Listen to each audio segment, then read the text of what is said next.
Welcome to this week's episode of the Jewish Diaspora Report. On this week's episode, we decolonize the Palestinians. Let's get started.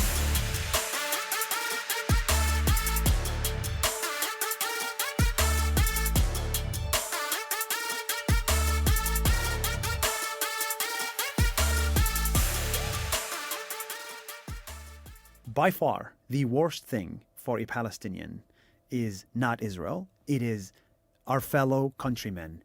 It's the other Palestinian with an AK-47.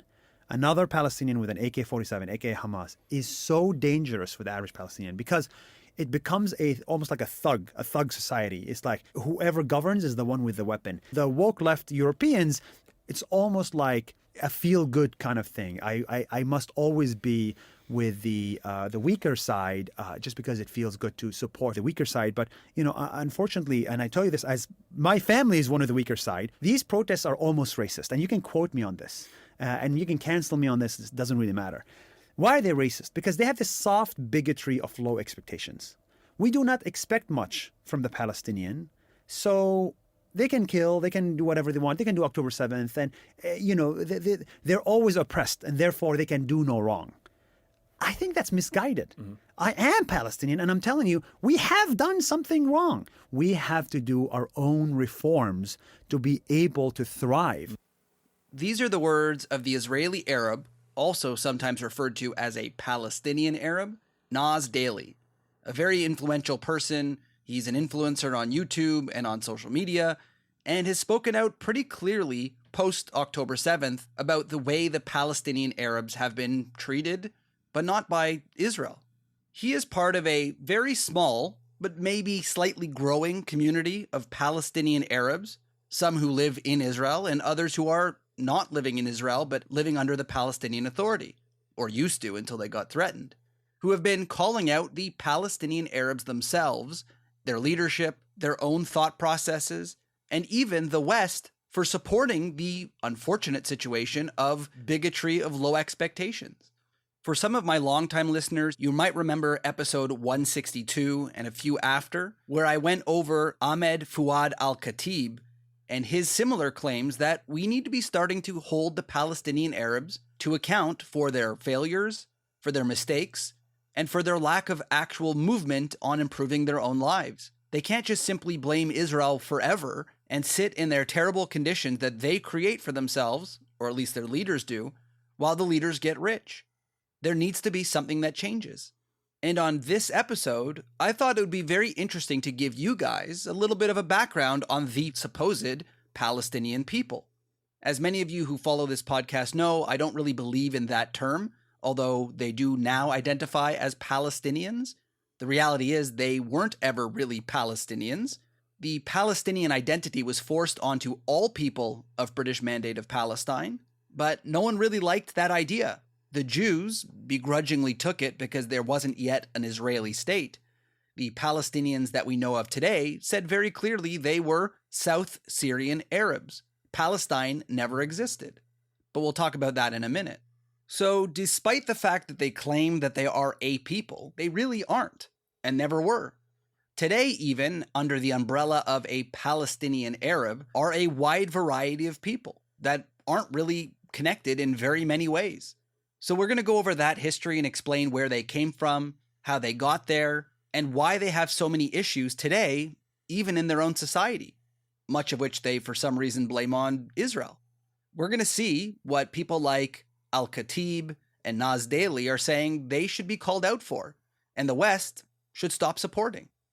I'm not going to go too in-depth into the history of the region, physically speaking, how people got where they were, because we've done that many times on the podcast. You can listen to some of our old episodes.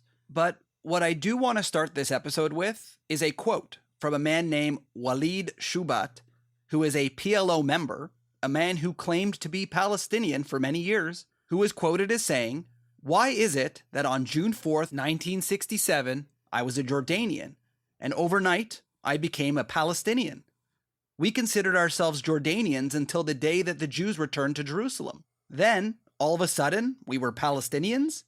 They removed the star from the Jordanian flag, and all at once, it became a Palestinian flag." Shubat is not wrong.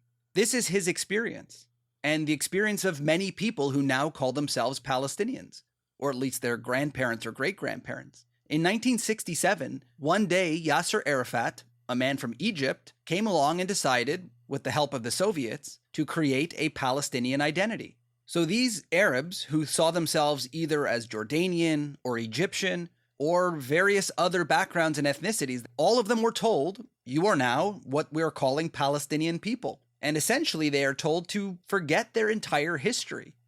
It is pretty sad to say that there are a lot of people in the Palestinian culture who have no idea about their own history because it was stolen from them by their leaders. And I guess you could make the claim by the Arab community as a whole, who told them you are now Palestinians and we are only going to use you as a weapon against the Jews. Many of these Arabs who now call themselves Palestinian today had a rich history, like people whose last name was al-Masri, a person from Egypt, who might be able to tie themselves back generations to some famous family in Egypt, but they've lost it.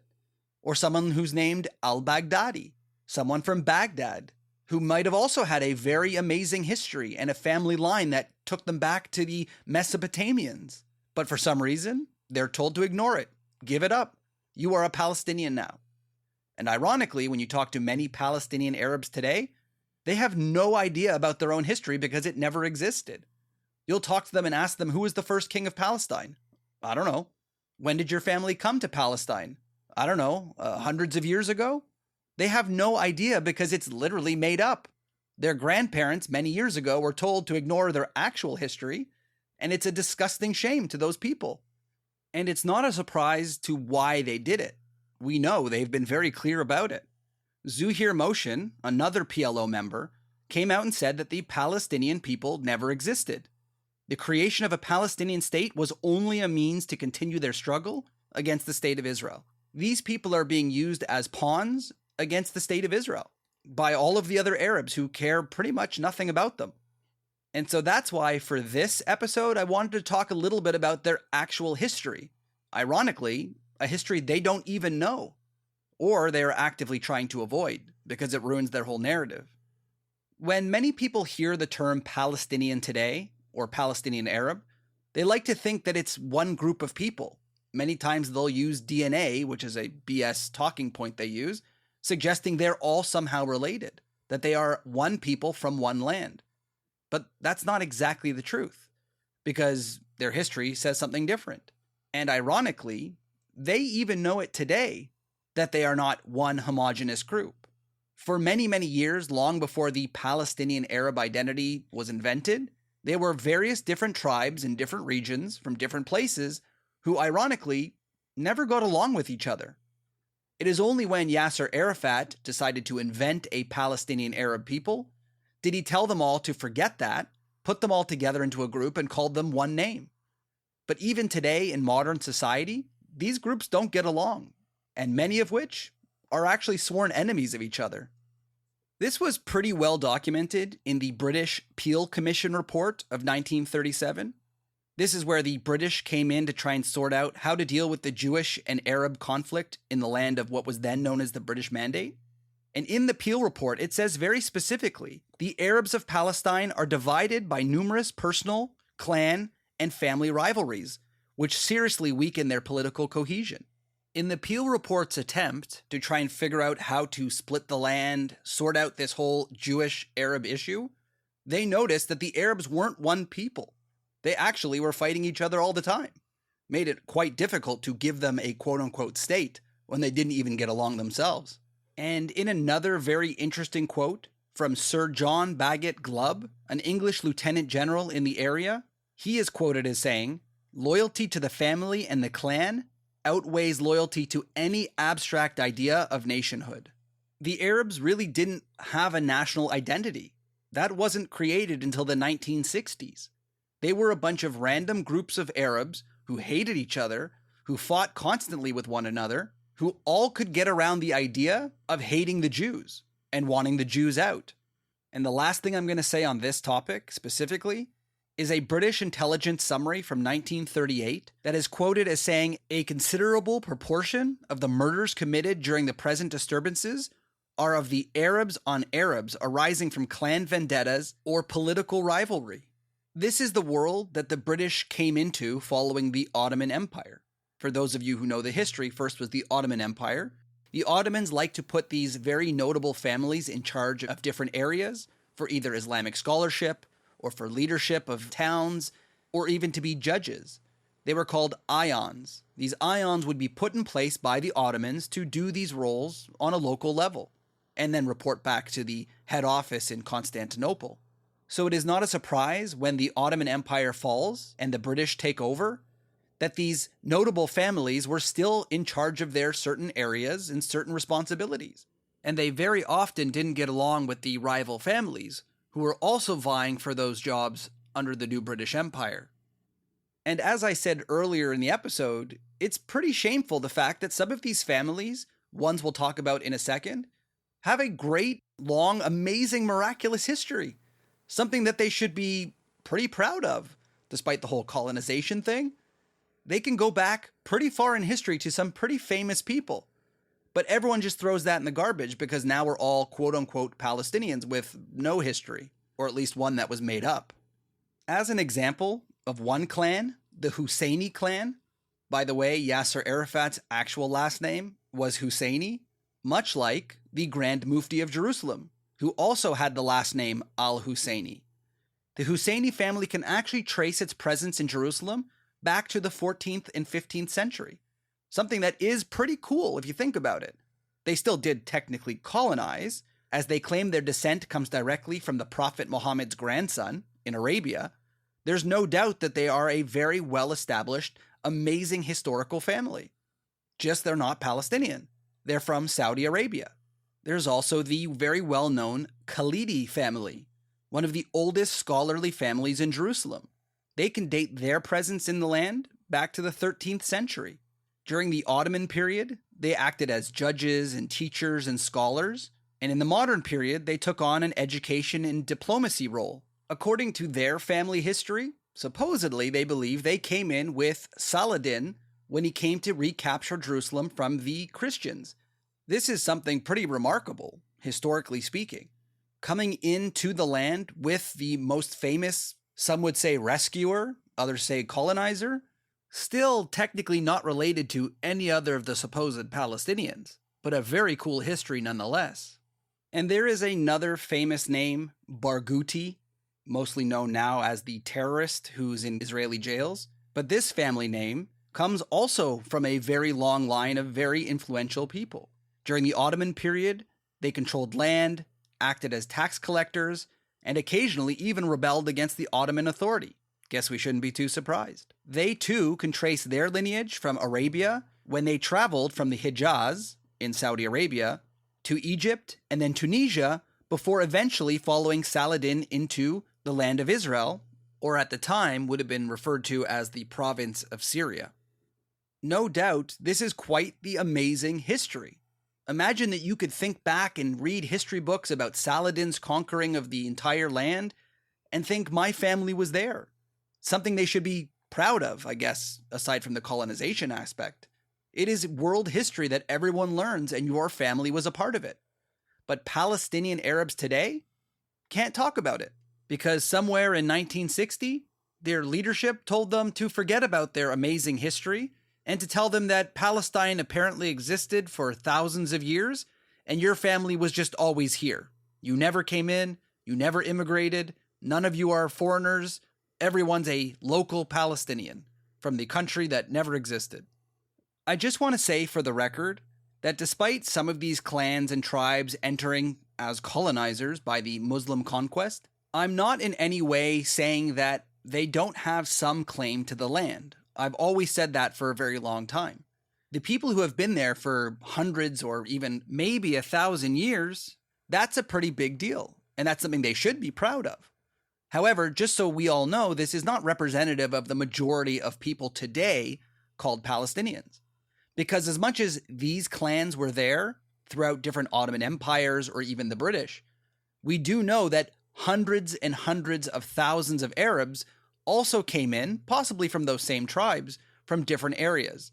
People who are from Egypt and Saudi Arabia and from Jordan and even from Syria, who were told in the 1960s, you are not those things anymore. You are now a Palestinian. It's why you end up with the name Al-Masri, the Egyptian, when apparently you're a Palestinian and have lived there for thousands of years and never lived in Egypt. There is no doubt that many of these families were in the land for hundreds and hundreds of years. Whether your family was in the land for 1,000 years or 2 years, as of 1948, according to the United Nations and Yasser Arafat, you're all equally Palestinian. The shame of it is the fact that they can't be proud of their history, despite the fact, again, that it was colonization, because someone came along and decided to tell them you are no longer what you are now this new thing we've just made up, because we need you to delegitimize the other people and claim that they never stepped foot here and you are the real indigenous people. And it really is an absolute shame.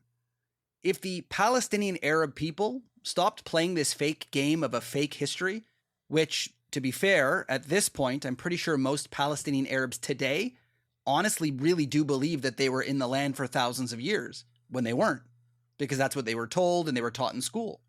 But if they accept the reality of who they were and who they are, they don't have to cling to this fake Palestinian identity, which is only based on the mutual hatred of Jews. That's literally it. Because we even see today in Palestinian Arab-controlled areas, but even within Israel, these same clan issues are still there. They haven't changed despite the fake Palestinian identity. A lot of these clans hate each other and are actively killing each other. For anybody who doesn't stay up to date in Israeli internal politics and issues that are going on, for years, the issue of Arab-on-Arab violence has been a major issue for Israel. Remember, these Arabs are Israeli citizens, but there is a massive amount of murder going on in Arab towns, and Israel is desperately trying to figure it out. According to the Jerusalem Post, 2025 was the deadliest year in Arab society within Israel. According to the recent data, 252 Arab citizens lost their lives in 218 incidents of violence, which is up from the previous year, which was 230. Again, this is Arab-on-Arab clan violence. I don't want my daughter marrying your son because you're from a different clan. I don't like that your son or your daughter embarrassed or shamed my family, and they start killing each other. It is an actual issue within Israel today to try and solve the Arab-on-Arab violence, much like, not ironically, the British were trying to fix. So this idea that somehow giving them a national identity, whether it's a Palestinian Arab or being an Israeli Arab, is going to solve this internal violence, the internal clan issues that they have, it won't work. As the British said nearly 100 years ago, they have no interest in a national identity. This is where I think the Nas Daily clip that we played earlier comes into play. As he said, the biggest challenge to the Palestinian Arabs today is not Israel. It's the Palestinian Arabs themselves. A Palestinian Arab with a gun who is willing to kill other Palestinian Arabs, whether that's Hamas or the Palestinian Authority or one clan versus another clan. By the way, Hamas and Palestinian Authority are just two different types of clans, and they've been killing each other for years. Personally, I think the way to solve this issue is to get rid of this fake Palestinian Arab identity. As long as we are putting all of these people into one bucket and saying you're all the same, you all need to live together and get along, it doesn't seem to be working, and it hasn't for many generations. Maybe it's about time that these people decolonize themselves, no longer allow the Arab world to force them into a group of people whose only purpose and only goal is to get rid of the Jews, and allow them to live their lives freely. Like Nas Daily said, he expects more from his people, to do better, to correct the mistakes of the past. Because as long as we keep putting these people into the same group and forcing them to have no identity other than we want to kill Jews, we're not going to get any kind of improvement in their lives. In the end, I think that the Palestinian Arab people, as Nas Daily says, has to have a reckoning with its own history. Maybe they need to actually learn their real true history instead of the fake one that was given to them by the Arab world, the Soviet Union, and Yasser Arafat.